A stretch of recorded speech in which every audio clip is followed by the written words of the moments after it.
Alrighty, we'll go ahead and get started. Hello everyone, I'm Stephen Bashong, Associate Editor at Solar Power World. I'd like to again welcome you to today's webinar, Versatility of Racking Systems to Maximize Design Efficiency. Before we begin, I just have a few items to mention. First of all, this webinar will be available after the presentation on solarpowerworldonline.com. It will also be emailed to all registrants. Second, a question and answer session will follow the webinar.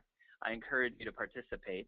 You may submit your questions at any time using the GoToMeeting panel on your right. Last, the hashtag for this webinar is #SolarWebinar. Feel free to discuss key takeaways on Twitter and Facebook.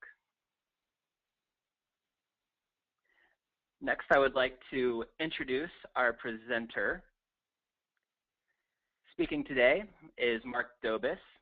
Mark is the Regional Sales Manager, Northeast for Hadacon Solar.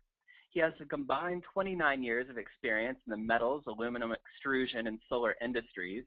Mark joined Hadacon Solar in 2012, working in sales, system design, and installation training. So Mark, if you are ready, please take it away. Thank you very much. Good afternoon, everyone. Welcome to the webinar. The versatility of racking systems to maximize design efficiency. Basically, there are many different racking systems available. These include ground mount, flat roof, pitched roof, and carports and canopies. They come in aluminum, steel, some plastic, or a combination thereof. Once it is decided what type of racking is needed, you want to design the best and most efficient mounting system possible. And to do this, it starts with an efficient design process. From the beginning, you want to have all the needed criteria to design the most efficient racking system. And as you can see, I'm going to talk about a little bit, or mostly about the system design and information needed, a little bit about the installation considerations and practices, and just a short talk on a few new technologies that are out there or will be out there soon. The first thing that you need is to try and get the design code so you have the proper design code that you're using when engineering the product. And what you need for that is a current site address, so you know where the site is. If you look on the right, that's the International Codes adoption by state. And you can see the ones highlighted in yellow are IBC 2012. They use the ASCE 7-10 now. And the older one is the ASCE 7-05, IBC 2009. So you really need to have these. It's very crucial. You need to determine the applicable design codes so you can get your most effective costs of the racking system and design it properly the first time. Also, with the site address, you can determine the exposure based on looking at a picture. Basically, if you go on Google Earth, you can see if it's exposure C, a B, C, or D. And this is talks about the exposure B, C, or D and what they are. As you can see, exposure B is basically urban areas and suburban areas that have wooded area and things around it, mostly single-family dwellings and things like that. Exposure C is sites that have open terrain, including surface undulations that are generally less than 30 feet. And they extend more than 1,500 feet, and this is in any quadrant. So if everything's covered in pretty much every way except for, say, the Northeast, and you have 1,500 feet of exposure that basically has no obstructions, that would be considered exposure C.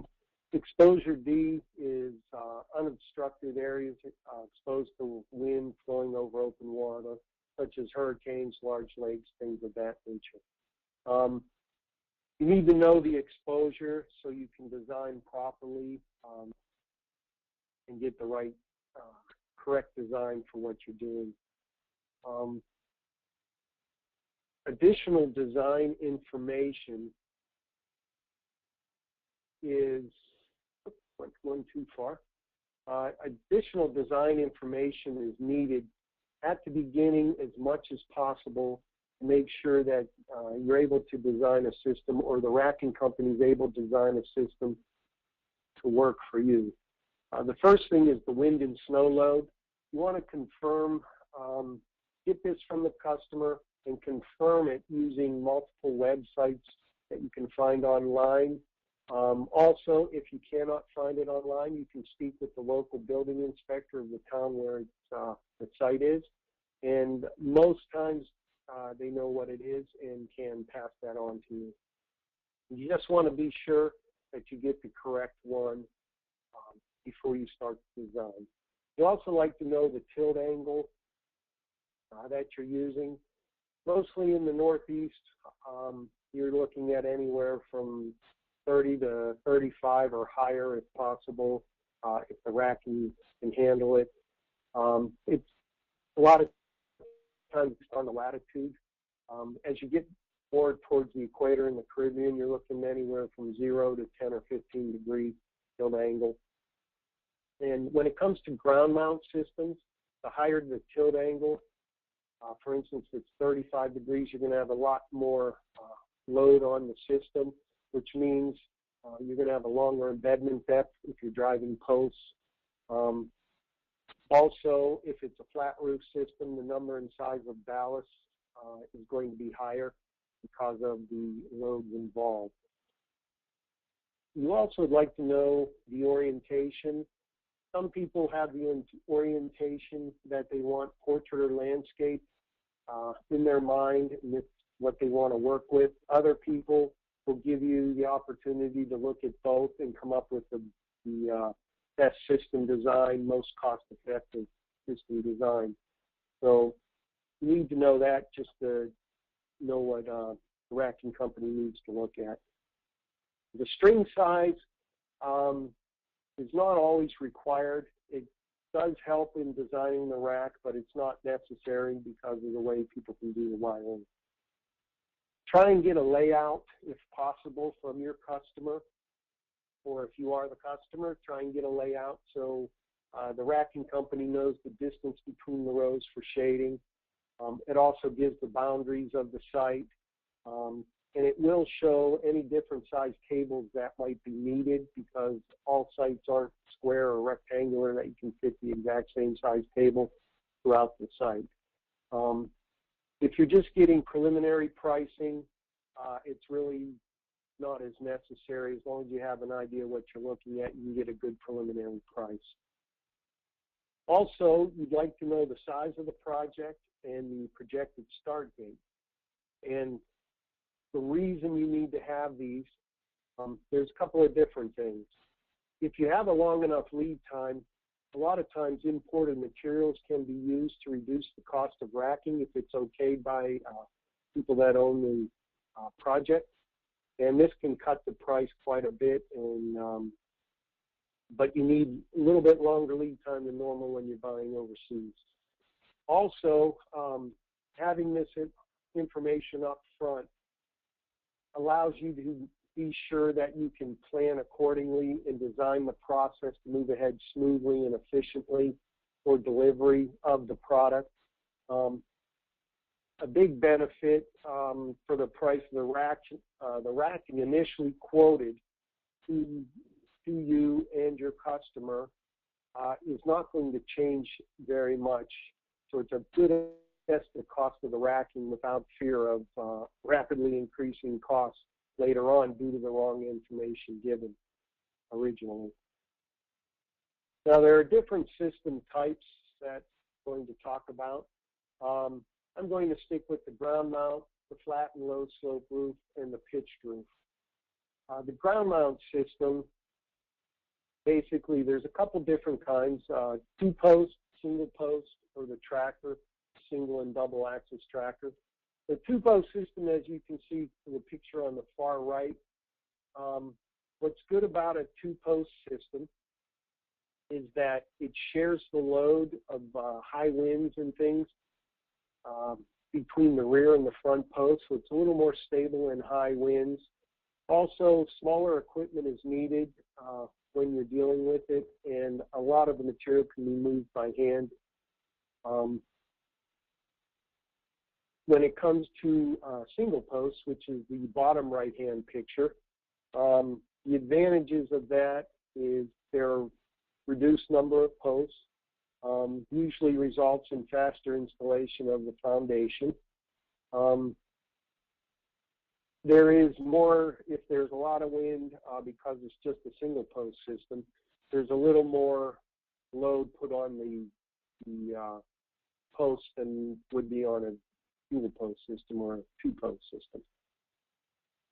A tracker system, the advantages of the tracker system, it produces more power over a longer time than a fixed tilt. There's more power during peak hours. The disadvantages to the tracker system is it's more costly and there's a lot more maintenance involved. You can also get the material in aluminum or steel or a combination of both. Aluminum has a higher corrosion resistance. It's very good in salt air applications, for instance, in the Caribbean area. The maintenance costs are lower with aluminum than they are with steel. Also, there's quite a bit of a weight differential. Steel weighs approximately 3 times the weight of aluminum. So because of this, you have heavier equipment needed to install steel than you do the aluminum. Also, if this is a large project, say 50 megawatts or greater, and you look at the scrap value at the end of the project life, you're going to get quite a bit more money for aluminum scrap than you will for steel. In a study that was done a while ago, unfortunately I don't have all the figures in front of me, it was about, on a 50 megawatt system, it was around a $700,000 difference in the scrap value between aluminum and steel.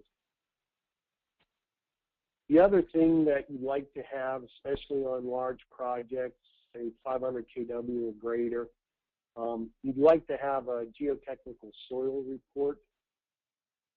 And what's great about having this is it gives the racking company an indication of the types of footing that might be needed based on the soil, the pool tests that were done, or the tests that were done. It gives you an idea of problem areas such as cobbles or sand or wetlands or bedrock that might be close to the surface. And knowing this gives the racking company an idea of the type of footing that you might need.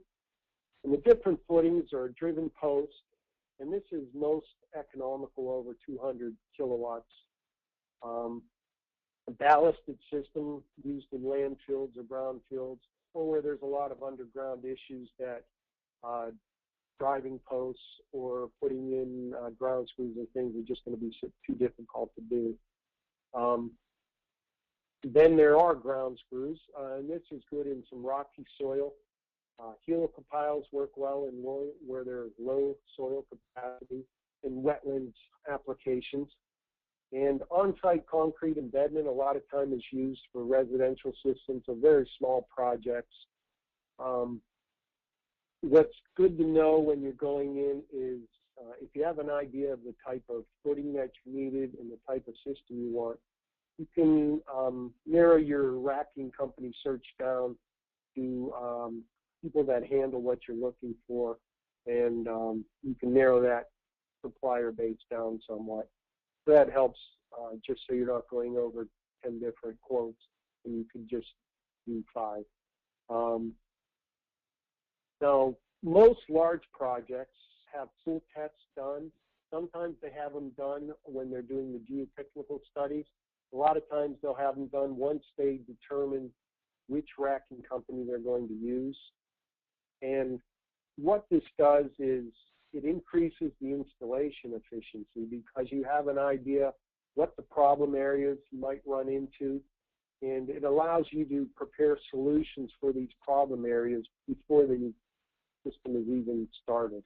So once the system goes in, you're ready for any problem areas. You can handle them quickly instead of trying to figure out how you're going to get it handled.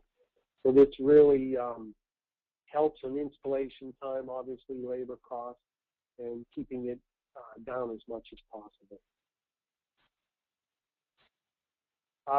The next thing are the considerations and practices I wanted to talk about. A little bit about the foundation. People for pile driving, the least expensive and seems to be the quickest is the pile driving. And most people use vibratory hammers when it comes to that. Geick machine, like the picture to the right, a Turchi machine, which is very similar to the Geick machine. Those are just two names. There's a couple other names available. Also on small projects, you can use the hammer type pile driver. I had a small project in Massachusetts that we used that pile driver. We actually,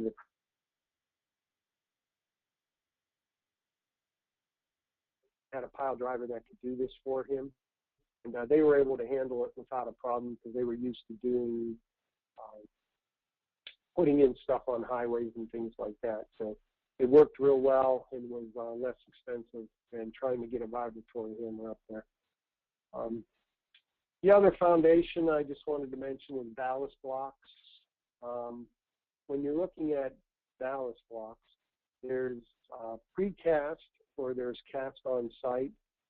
And the cast on site from the project that we have done seems to be the most cost effective because they can put it on site, cast the foundation, either the H-beam or I-beam or the signal post that Hadacon Solar uses on site, and everything's right where they need it, and they don't have to have it made by somebody like Oldcastle and have it delivered to the site and make sure that everything is correct with anchor bolts or whatever. So it just seems to be a little less expensive to do it on site. Now, the other thing I wanted to talk about was a little bit of the installation considerations. When you're looking at installation, the ease of assembly is one of the factors you want to take into account. This has to do with the components and rails that are used. If they're shared throughout the system, it helps provide some flexibility during installation without too much on-site or no on-site fabrication, which is another thing you want to look for, is little to no on-site fabrication, so when the material gets there, it's more like an erector set. Put it up and you're ready to go. Put the panels on. Also, less parts is better than more parts, obviously. And adjustability of the system in the field when they're installing it is a nice thing to have, especially when the site isn't real flat, when there's a lot of undulations and things. You can get a lot more efficient installation, quicker installation, which cuts down on the labor cost if there's a lot of adjustability on site. So that's one thing you want to take a look at.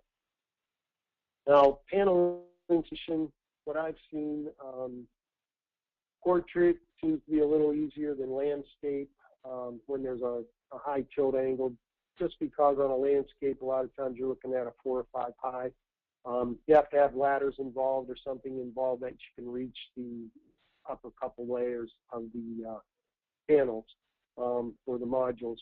In portrait, normally a lot of times you can do it from the ground without too much consideration using ladders. Sometimes you will need ladders depending on the tilt and everything, but it's a little easier put together.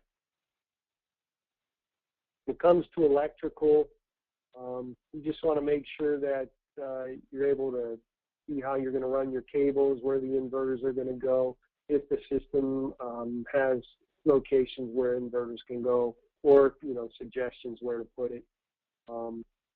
Run your trenches and things like that you need. Not too much on that, unfortunately, for me. The next thing I like to talk about are flat roof or low slope roofs. And the different kinds are ballasted, which is the most popular because there's no roof penetrations. They normally can come in 5 to 20 degree tilt angles. Then you have your penetrating system. These are good for higher tilt angles. Our system can go up to 45 degrees. A lot of systems can go up that high, or 35 degrees at least. In northern latitudes, this helps increase the efficiency of the modules. Although you have to have watch for your shading. You have to have a little wider shading area so you don't get that on the panels near there. So you might not be able to get quite as many panels on, but it might be more efficient. It just depends on how everything works out. There's also the hybrid system, which is the ballasted system that has penetrations just to connect it to the roof. This is used a lot of times in California where you have your earthquake potential, so it doesn't shake off the roof. Now, as with the ground mount on the flat roof and low slope, you want design information up front if you can get it to help design the best system available. The first thing you like is a drawing of the roof and a picture of the roof if possible. If you have the site address, a lot of times you can Google Earth it or something and take a look at the roof. But this shows you some obstructions, if there are parapet walls, information that you'll have about walkways or walk areas, the distance between the rows so you know the shading. In this particular drawing to the right, this was down in the Caribbean, so it was a flat roof system, so there really was no shading areas around, as you can see. But it was actually a penetrating system, not a ballasted system. The other thing you'd like to know is the type of roof membrane being used, such as EPDM. You have to know this so you have your ballast slips or your rail slips that go underneath the rail and the ballast trays to protect it from the rooftop, or to protect the rooftop. And it's got to be the same material as used as the roof membrane. So you need to know this up front so when you design this, you know what you're looking for. Roof height is good to know, in the roof dimensions. And this has to do with engineering. Different heights have a little bit different wind loads and the way the wind flows over the roof. So the engineers need to know this to design the proper system. As with the ground mount, the module manufacturer and model is good to know. The reason you like to know the model manufacturer and the model is 60 cell modules normally are smaller than 72 cell modules. And if somebody tells you they're using a 60 cell module to begin with, or they don't give you a module, and then they change it later on to 72 cell, because of the different size, it's going to change everything in the project. It's going to change the loads on the system, on the tables. It's going to change the wind speed or the wind loads and everything. So you need to really have this up front so you know exactly what you're looking for. If you don't have it, it's going to cause just going back and redoing things and cause more time and money being out of it. Try to have that module right away so you know what you're doing. The orientation, as before, landscape or portrait. A lot of systems are designed landscape. Our particular ballasted system is portrait design, and Hatacon's found that portrait leads to a little higher module density on the rooftop in most sites. If you can get a layout from the customer, it's great to have, so you know exactly what you're looking for, what the design they're looking at, and try and fit your system just as they have their roof laid out. Now, the one thing that we didn't worry about on ground mount are roof zones, which you have to worry about on the rooftop. And on the right shows some roof zones. This is actually on a gable roof or a pitched roof. But on a flat roof, it's basically the same thing. Zone 1, the interior zone, This is the white part on top of the roof. And these have the lowest wind loads on it. Because of that, a lot of times you can use longer spans if it's a penetrating system or if it's a ballast system. On a penetrating system, there's less penetrations needed in the interior zone. On a ballasted system, there's less ballast needed. On the edge zones, there's medium wind load. You have to use a lot of times shorter spans. Not always though, and a lot of times you're going to have more ballast needed because the wind loads are a little higher on the edge zone. Now the highest wind load is on the quarter zones. This is where you're going to have the shorter spans, the more connections for a penetrating system, and more ballast needed to hold the system down at the corner zones because that's where you're going to get your biggest uplift.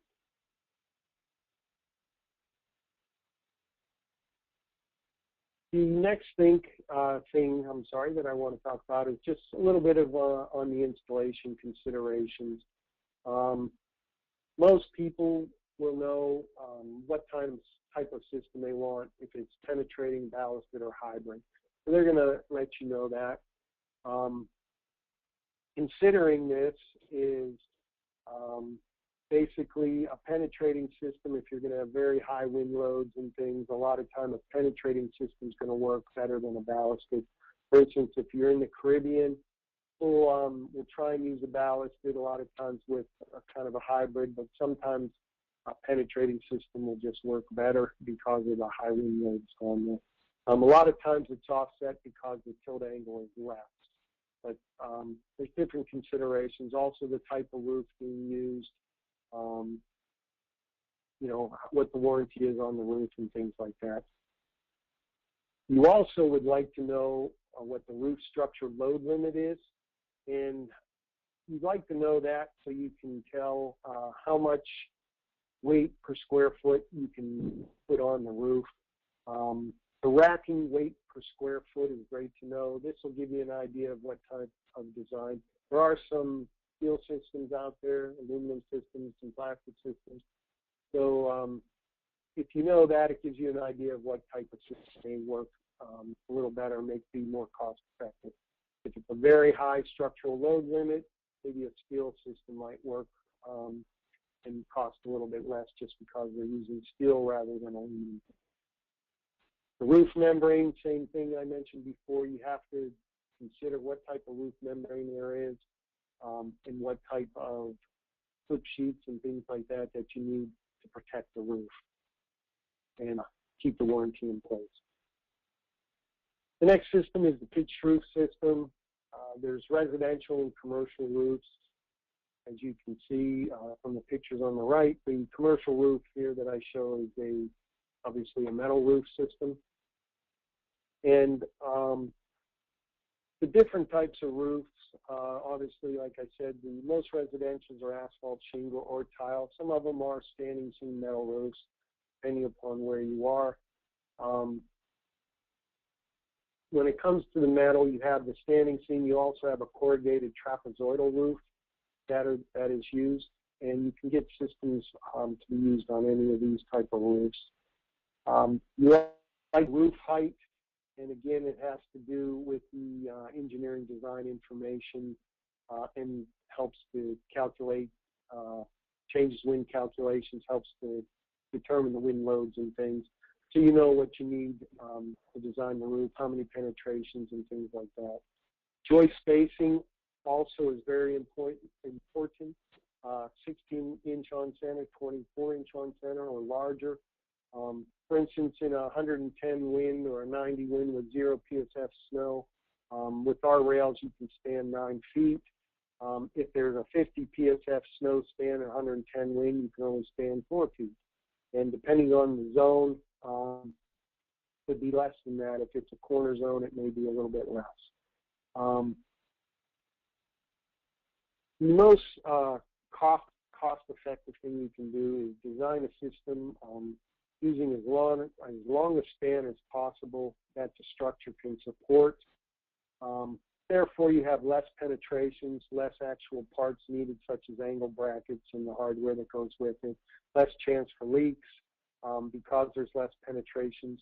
Also, the labor is less because there's less involved in getting the material on the roof and getting placed or getting the racking in place.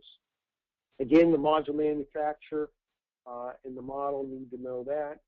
The layout, if possible, so you have an idea what you're looking at, how close you are to the corner zones, the edge zones, things of this nature. As I said, as you get to the corner zones, you're going to have a few more penetrations a lot of times just because of the uploads, the wind loads on the corner zones. Thermal brakes, this is just something different. The thermal brakes with aluminum basically every 40 feet, and because of that you have to have end clamps because of the thermal brakes. This for expansion and contraction. The thing I forgot was the roof zones, and basically if you can design your system to stay away from some of the corner zones where you know the higher loads are going to be, which may increase your angle brackets and your roof penetrations, things like that. As I said before, it'll decrease the cost of the system, and it'll decrease the labor cost involved because of shortening the installation time. Some installation considerations, just a couple quick ones. A lot of times to spread out the load on the roof, you stagger the penetrations, and you can see on the picture closest on the right here, shows just some staggered penetration of where the system put in. So basically, you're on different joists. So the roof a little more load. If you put all the load on one joist, depending on how old the building is and the actual structural integrity of the building, if you try and spread out the span, say to 6 or 8 feet if possible, but the roof can't handle it, then you're just going to run into problems in the future. You want to try and spread out that load.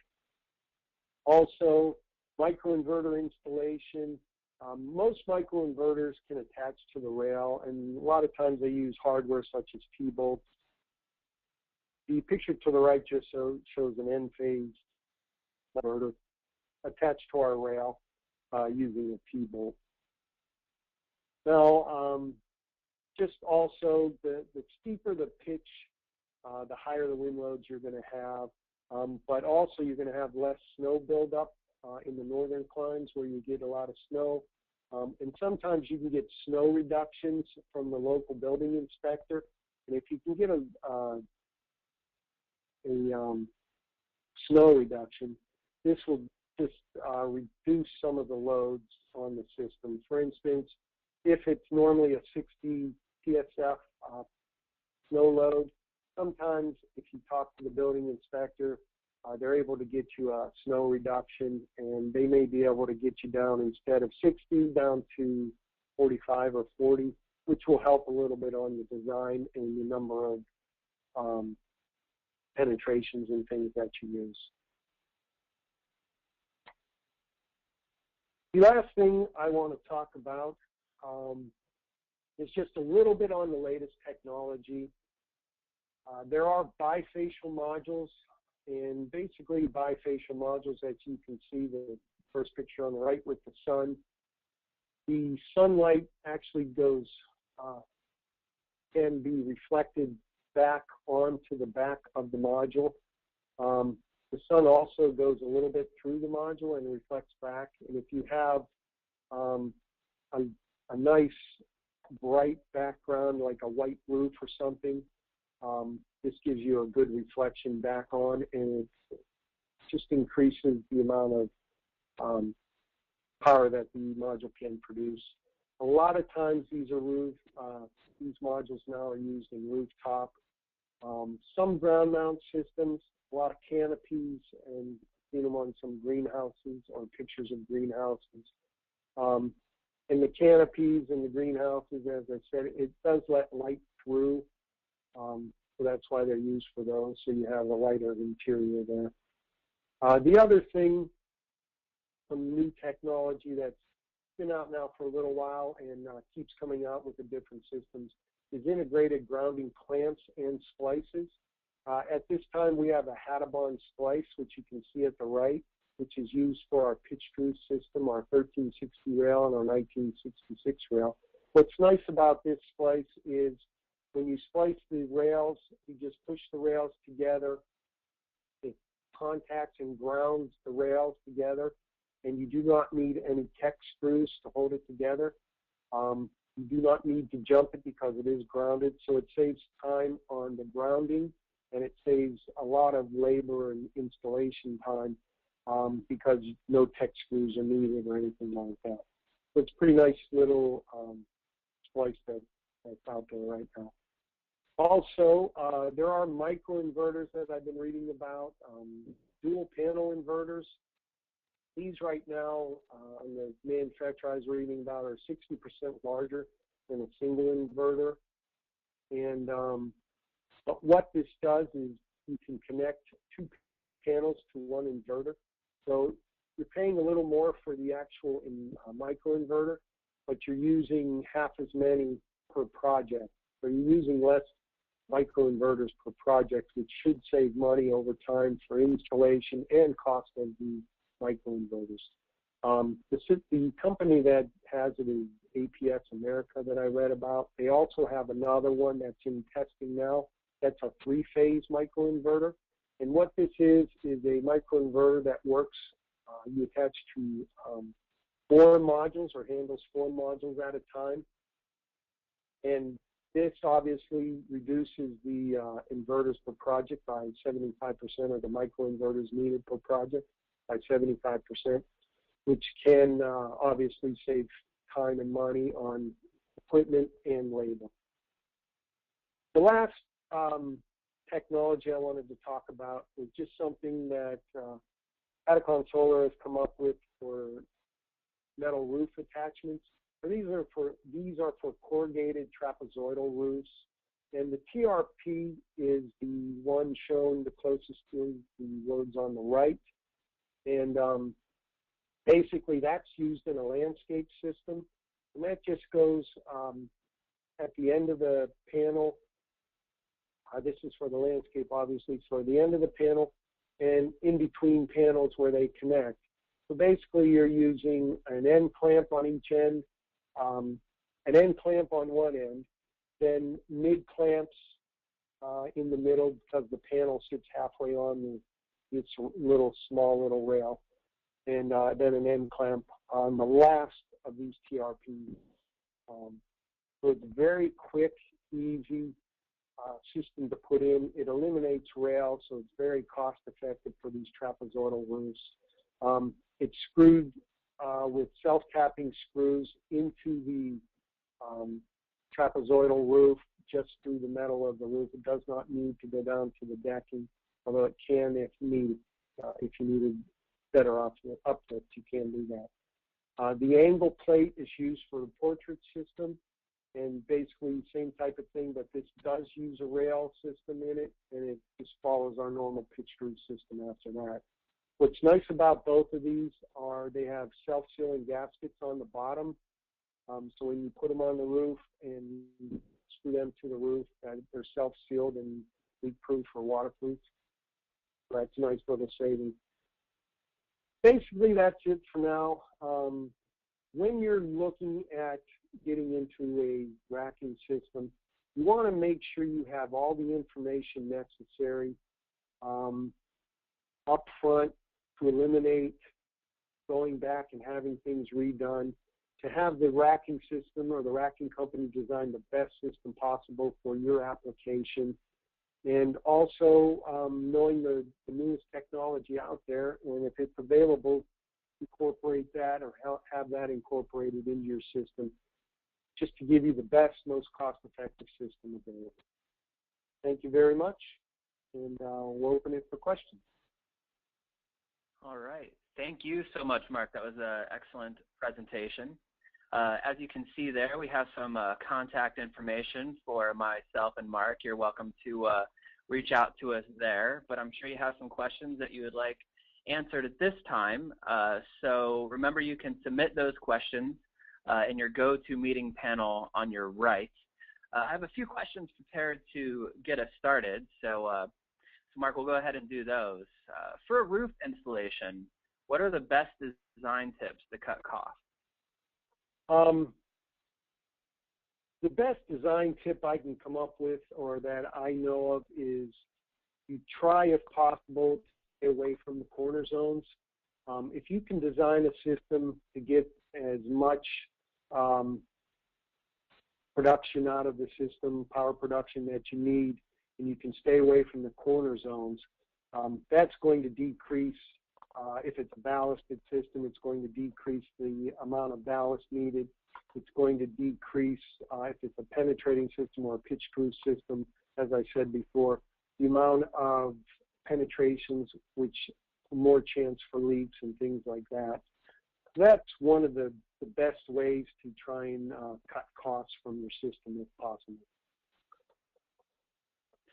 Thank you. I have another question here. If my row is longer than a rail sold by my distributor, how do I connect them? Basically, you're going to need to use splice. And what you'll need to do is get rail. Some distributors will cut rail to size.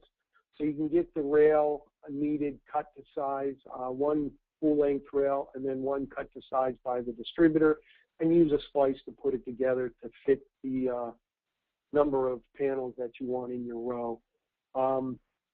If they do not cut, you'd have to cut on site, which with aluminum is very easy. It's like cutting wood, basically. So you can do that on site without too much. Okay, thank you, Mark. What is the longest length that can be done with one rail? Basically, I think what we're asking is what's the longest rails that can be made. I think that's what they're asking. On a ground mount system, most aluminum mills, if you're using aluminum, they can do up to about 45 to 47 feet. It just depends on the run-out table, the weight per foot of the actual part, and what their tables can handle. On our system, we can go anywhere up to about 45 feet or so, maybe 47 feet. On the smaller rails, you don't like to go as long just because it's more like handling spaghetti if they're not real big rails. And if you're trying to handle, say, 40-footers, they're difficult to handle. You need at least 2 people, sometimes 3, to carry them just because of the handling issues. You don't want to knock somebody else off the roof. All right. Mark, I think you did such a great job presenting that we're running short on questions today. So if anyone has a question, please get those into us here in the next second or two. I want to remind everyone that our contact information is right there on the screen in front of you, so you're more than welcome to reach out to either of us. I don't see any more coming in, so I guess this is where we'll end it. I'd like to thank you, Mark Dobis and Hadacon Solar, for being here today. And I'd also like to thank everyone in our audience. Oh, we have a question. Are you ready for this, Mark? Yes. Are microinverters typically single phase? That's not your expertise, is it? That's not my expertise, unfortunately. I can find out the answer for them.